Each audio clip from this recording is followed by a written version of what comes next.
They saw a broken waitress, hiding hideous scars under long sleeves. For 3 years, they mocked her, never knowing she wasn't hiding from shame, but protecting them from the truth of what she'd become. The Crossroads Grill existed in a state of perpetual mourning. It smelled of stale coffee, sizzling bacon, and the sharp, clean scent of pine sol fighting a losing battle against grease. Sunlight, thick with dust motes, streamed through the large front windows, illuminating the spiderweb cracks in the sun-bleached red vinyl of the booths. A jukebox in the corner, a chrome relic, sat silent, its playlist stuck somewhere before 1990. This was Sarah Miller's world. For 3 years, it had been the only one that mattered. She moved between the tables with a liquid efficiency that bordered on invisible. An ash-blonde bun was pulled so tight at the nape of her neck it seemed to pull at her temples. Her eyes, the color of a stormy sea, were perpetually downcast, focused on her tasks, refilling coffee, delivering plates of eggs, wiping down spills. Her uniform, a faded pink dress starched to within an inch of its life, was always immaculate, its long sleeves always buttoned securely at the wrists, even now, as the July heat pressed in and made the air thick and heavy. The regulars knew the surface story. The quiet woman with the haunted eyes and the sleeves that never, ever came up. They whispered when they thought she couldn't hear. Must have been a fire, a woman at table 4 would murmur to her husband. Or a terrible accident. Poor thing. Teenagers would snicker, daring each other to ask what she was hiding. Most people just left their tip and their pity on the table and walked away, their lives untouched by hers.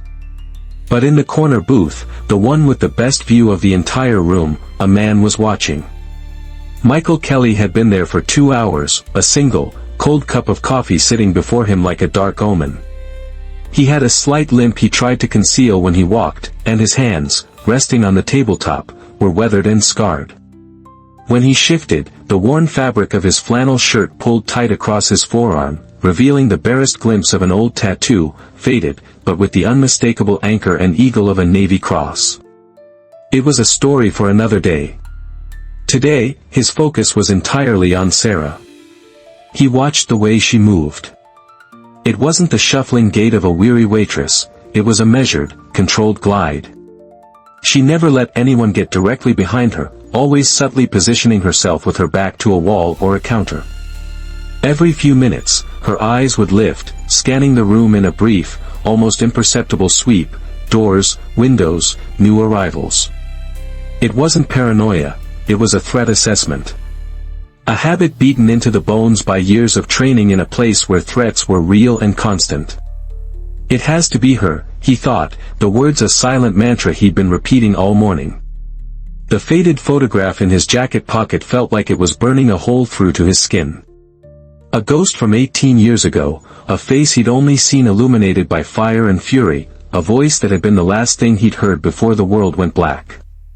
He'd searched VA databases, scoured online forums, attended reunions for units that weren't even his, all on the fragile hope of finding a ghost. And now, in this middle-of-nowhere roadside grill, he thought he'd found her. But doubt was a persistent enemy. The woman in his memory was a warrior, a Valkyrie wreathed in smoke. This woman was quiet, contained. She flinched almost invisibly when a busboy dropped a tray of dishes with a loud clatter, her shoulders tightening for a split second before her professional calm smoothed back into place. Michael saw it, though. He saw the flicker of the battlefield in her eyes before she buried it again. The bell above the door chimed, not with the gentle announcement of a new customer, but with a violent, jarring clang. The atmosphere in the grill shifted instantly, the low hum of conversation faltering. The static charge of arrogance had just entered the room. Chad Morrison didn't walk, he swaggered, an aura of entitlement preceding him like a bad cologne. He was the kind of man who peaked in high school and had been trying to bully the world into recreating that feeling ever since. He wore a garish, neon green polo shirt from Legacy Estates Development, the fabric stretched taut over gym-sculpted muscles. A ridiculously expensive silver watch glinted aggressively on his wrist as he clapped a hand on the shoulders of his two companions, a pair of sycophants who trailed him like pilot fish. His eyes, small and predatory, scanned the room, looking for a target, for someone to diminish so he could feel large. They landed on Sarah as she approached their table, her order pad held like a shield. A smirk spread across his face, revealing teeth that were too white, too perfect. His crew chuckled in anticipation. This was their morning ritual, the pre-work entertainment. "Well, look what we have here," Chad announced, his voice loud enough to command the attention of the entire diner. "Hey, sweetheart. You planning for a blizzard? It's 100 degrees in here and you're wrapped up tighter than a mummy. What's the secret?" Sarah's expression remained a perfect mask of professional neutrality. "Good morning. What can I get for you gentlemen?" Her lack of reaction was like a spark to his fuse.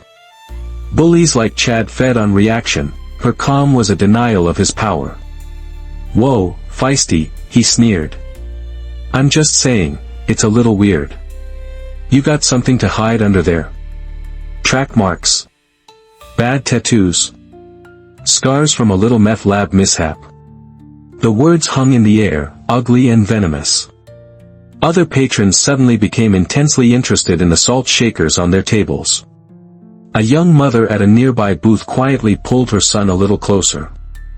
At a table across the room, Harold Peterson, a regular who always wore a VFW hat, set his jaw, his hand tightening on his fork. His wife laid a gentle hand on his arm, a silent plea. Inside Sarah, a different battle was being waged. Chad's voice faded, replaced by the high-pitched whine of tinnitus and the memory of sand, the gritty, metallic taste of it mixed with blood. "Control," a voice in her head commanded. "Breathe in for 4, hold for 4, out for 4. It was a technique she had perfected, a mental fortress built brick by brick over years of sleepless nights. She was no longer a waitress in a diner, she was Sergeant Miller, holding her ground. "Coffee." "Black," Chad snapped, annoyed. He then looked her up and down with theatrical disgust. "You know, I knew a girl who was a cutter. Had arms all scarred up just like I bet yours are. Couldn't handle the real world. That you?" Sarah's composure didn't waver, but Michael, watching from his corner, saw the minute tremor in her left hand, the one she kept pressed against the order pad. He saw the almost imperceptible shift in her breathing. She wasn't just enduring this, she was actively fighting a war within herself to stay present, to not let the past consume her in front of an audience. As if sensing he was losing his audience, Chad escalated. With a flick of his wrist, he knocked his full glass of ice water onto the floor. "Oops. Clumsy me," he said with a grin that didn't reach his eyes. "Clean that up, will you? Part of the service, right?" With a slow, deliberate grace that was almost painful to watch, Sarah placed her pad on the table, retrieved a cloth from her apron, and knelt down. The faded pink fabric of her uniform pulled taut across her back as she wiped the floor, her movements economical and precise. It was in that moment of vulnerability, as she was rising, that Chad made his final, gravest error. His hand shot out, not in a playful tap, but in a hard, contemptuous shove to her shoulder, sending her stumbling sideways. "Watch where you're going," he laughed. But his laughter died as her body twisted. The violent motion sent her off balance, her arm flailing out to catch herself on an empty chair. Her carefully buttoned sleeve, caught on the chair's edge, was ripped upward, past the elbow, in a single, tearing motion. And the secret was out. For a stunned second, the Crossroads grill was utterly silent. The only sound was the faint sizzle of bacon from the kitchen, oblivious to the drama that had just seized the dining room. Exposed under the harsh fluorescent lights was Sarah's forearm. It was a landscape of ruin, a horrific tapestry of keloid scars and discolored, grafted skin. The flesh was ridged and puckered, a permanent record of a battle with extreme heat, a story of flesh melted and remade. It was far worse than anyone's whispered speculations had ever imagined. But it wasn't the scars that made the air crystallize. It was what lay nestled among them. There, on a small patch of relatively undamaged skin near her bicep, was a tattoo. It was military crisp, the ink a deep, defiant black against the ravaged canvas of her skin. A shield, quartered in blue and white, with a rock emblazoned in the center. The insignia of the 3rd Infantry Division. Wrapped around it, in stark, block letters, were 2 words that acted as a key to a forgotten hell, Ramadi 2006. A collective, audible gasp rippled through the diner. The young mother's hand flew to her mouth. Harold Peterson, the man in the VFW hat, slowly rose to his feet, his eyes wide with disbelief. The context of the woman before them had been irrevocably, seismically altered. She wasn't a victim of a house fire. She wasn't a drug addict. She was a soldier. Chad Morrison, however, was too deep in his own narrative of dominance to understand the shift. He saw the tattoo not as a mark of honor, but as a new angle for his cruelty. He burst out laughing, a harsh, braying sound that shattered the reverent silence. "Oh, this is rich. This is priceless," he pointed a thick finger at her arm. "Look at this, boys. She's playing soldier now. Where'd you get that, the internet? A little, stolen valor action to get some sympathy tips." His words, meant to be a killing blow, fell flat. His crew members were no longer chuckling. They were staring at Sarah's arm, then at the faces of the other patrons, a dawning horror on their faces. They were beginning to realize they had followed their leader into a minefield. "I've seen your type before," Chad pressed on, his voice growing louder, more desperate, as he tried to regain control. "Buy some surplus gear, get a fake tattoo, and suddenly you're a war hero. Pathetic. As if anyone would believe a broken thing like you ever served this country. You couldn't handle a deep fryer, let alone a war zone." Sarah stood frozen, her arms still exposed. Her face, usually a placid mask, was now pale, her stormy eyes wide with a look of profound violation. It wasn't the insult that hurt, it was the exposure. The walls she had so carefully built around her past had been torn down by the casual malice of this ignorant man. Her hand moved to pull the sleeve down, but it was too late. The truth was laid bare for all to see. That's when the second sound shattered the quiet. Crack clatter. Across the room, Michael Kelly was on his feet. His chair had been thrown backward, clattering loudly against the linoleum floor.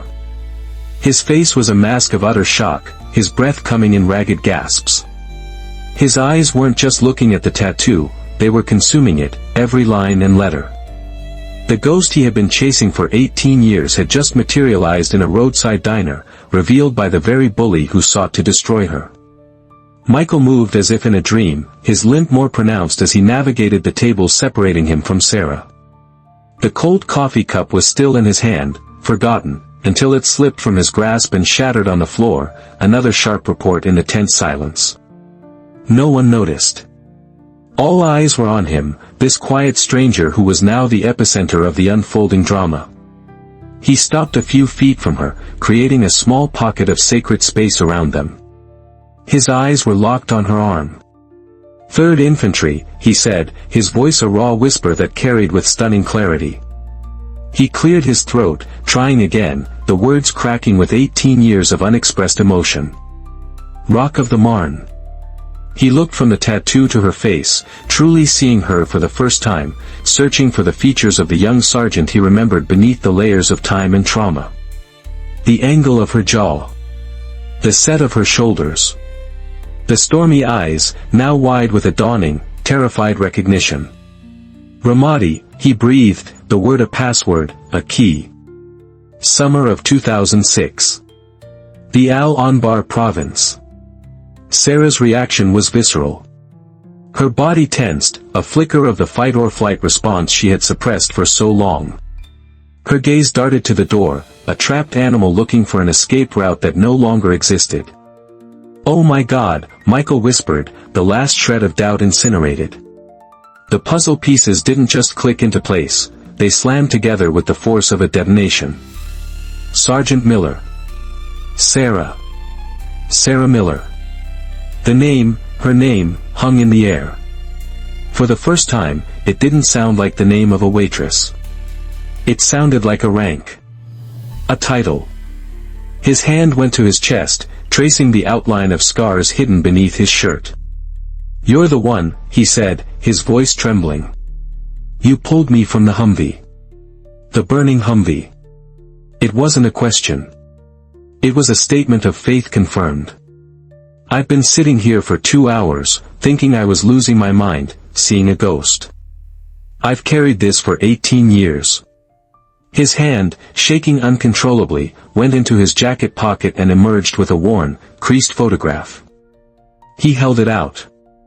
It was a picture of a dozen soldiers in desert camouflage, squinting in the bright Iraqi sun, their faces young and full of an invincibility that now seemed tragic.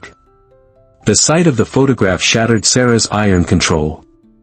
The order pad and a handful of silverware she'd been gripping crashed to the floor. She stumbled back, her hand flying to her mouth as a sob tore through her. "No," she whispered, shaking her head, denying the reality before her. You can't be. They told me you didn't make it. Kelly, they said you died in Landstuhl." Her voice broke, the guilt of 2 decades pouring out. "I thought I failed. All these years. I thought I left you behind." Tears streamed down her face, each one a testament to a nightmare she had relived 1,000 times. The reunion, raw and painful, played out for the entire diner. Chad's crew members looked physically ill. Harold Peterson took off his VFW hat, holding it over his heart. The college kid who had been smirking earlier now looked on with a kind of reverent awe. "Alive," Michael confirmed, his own eyes shining with tears. He took a careful step closer. "Because of you, Sergeant. I'm alive because of you." His words of gratitude were a balm, but they were interrupted by the one person incapable of understanding the sanctity of the moment. "Oh, give me a break." Chad's voice, grating and obnoxious, sliced through the air. He couldn't stand being an extra in someone else's drama. What a performance. "You two rehearsed this?" The spell was broken. And the reckoning had begun. Chad Morrison's pathetic attempt to reclaim the spotlight was like trying to shout down a hurricane. He gestured wildly at the emotional scene, a desperate ringmaster whose circus had been replaced by a solemn memorial. "Don't fall for this act," he sneered, his voice taking on a whiny, desperate edge. "If she was in the army, she probably peeled potatoes in a kitchen. Look at her. She's no hero." He turned to his crew for support, but they were already backing away, disassociating themselves from the train wreck. The insult was the final trigger. Michael's face, which had been filled with the painful joy of reunion, hardened into something cold and formidable. He turned slowly, deliberately, away from Sarah, and fixed his gaze on Chad. Every person in the diner felt the temperature drop. The avenging angel had arrived. "Peeled potatoes." Michael's voice was deceptively soft, yet it cut through the room like a razor, causing Chad to flinch. "You stand there, in your comfortable life, with your pampered body and your bottomless ignorance, and you question her service?" He took a step forward. "You want to know who she is? You want to know about the woman you just called a monster? Let me tell you a story." His eyes swept the room, commanding the attention of every single person. Phones, which had been held hesitantly, were now raised with purpose. Live streams were initiated. Digital witnesses were summoned. July 15, 2006. Ramadi, Iraq, Michael began, his voice a low, rhythmic cadence that wove a spell of terrible beauty. 120 degrees in the shade, except there was no shade. Just sun, sand, and IEDs waiting around every corner. Our convoy was hit. My vehicle, the lead Humvee, was tossed into the air like a toy. He paused, his eyes distant, seeing it all again. The blast killed my driver, Rodriguez, instantly. Good kid from El Paso. 22 years old. Thompson, our gunner, was unconscious, bleeding out. And me? His hand again went to his chest. I was trapped. The door was twisted shut. And the fuel tank was on fire. The inside of the vehicle was turning into an oven. He locked his eyes on Chad, pinning him in place. Have you ever smelled your own flesh starting to cook, Chad? Have you ever felt the plastic on the dashboard melting and dripping onto your boots while you're still alive? That's when she appeared. Michael's voice swelled with a profound reverence. Sergeant Sarah Miller. Our medic. Doctrine says the medic stays back, preserves themselves. She never listened. She ran into the fire. While everyone else was taking cover, she ran towards the flames. With nothing but her hands and a combat knife, she shattered the armored glass. The heat was blistering her skin, the smoke was choking her, but she didn't stop. The diner was a cathedral of silence, broken only by a few soft sobs. She dragged me, 200 pounds of dead weight in gear, through that window. And she wasn't done. She went back in for Thompson. Even as our own ammunition started cooking off, rounds singing everywhere like deadly popcorn. That's when the second IED, the one they plant for the first responders, detonated. He swallowed hard, the emotion of the memory threatening to choke him. She saw it. In that last split second, instead of diving for cover to save herself, she threw her body over mine. She made herself a human shield. He took a final step toward Chad, his voice dropping to a furious whisper. Those scars you told her to buy cream for. That was shrapnel. That was fire. That was the price she paid to save my life. That woman, the one you called pathetic, is a hero who earned a Bronze Star for valor, a Purple Heart, and a combat medical badge. She saved 17 lives during her tour. 17 families who didn't get a folded flag because of her. He gestured around the diner. And what did she get in return? To come home and serve coffee to worthless parasites like you, who mock her for the very scars she earned protecting your freedom to be a coward. As he finished, a new sound entered the drama, the insistent, buzzing symphony of a dozen cell phones. This is going viral, someone yelled from the back. Over 100,000 people are watching my stream. That's Legacy Estates on his shirt, another voice shouted. Tagging them now. Chad's face, already pale, turned a ghostly white. His own phone began to buzz frantically, a cascade of digital doom. He fumbled it out of his pocket, his eyes wide with terror. The screen read, Boss. Answer it, Michael commanded, his voice like iron. Put it on speaker. With trembling hands, Chad did as he was told. His boss's voice, tinny and furious, exploded into the silent diner. Morrison. What the hell did you do? Our company servers have crashed.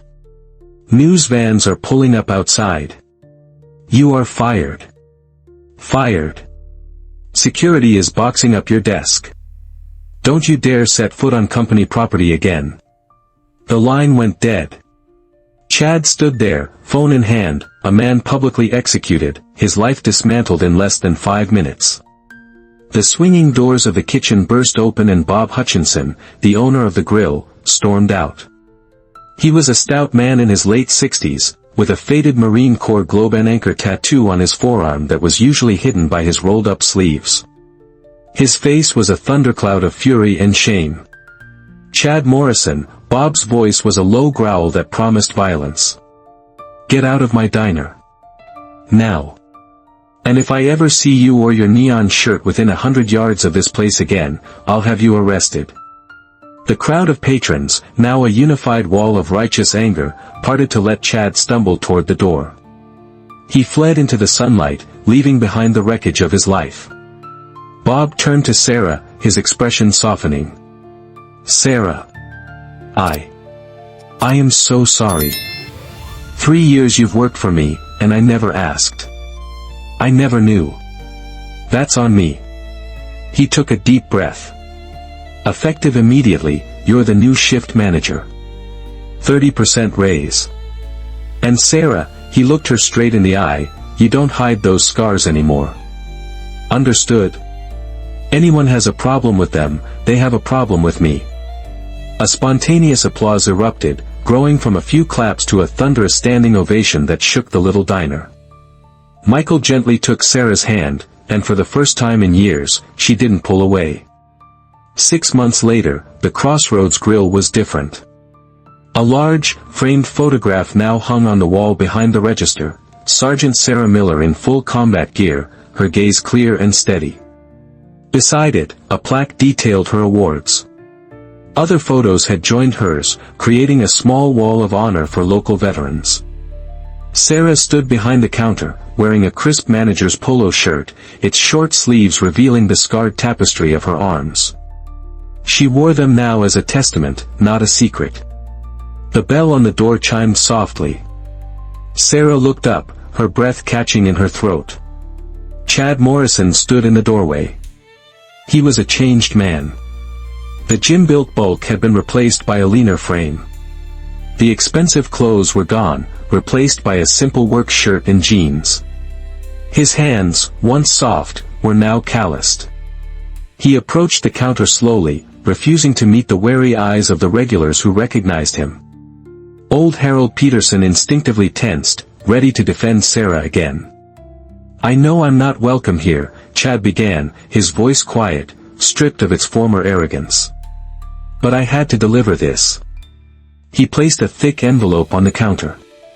"I lost everything that day. My job, my house, my wife. Deserved it all." He gestured to the envelope. "I've been volunteering. At the VA center. 6 months now. We held a fundraiser. That's $5,000. It's a start."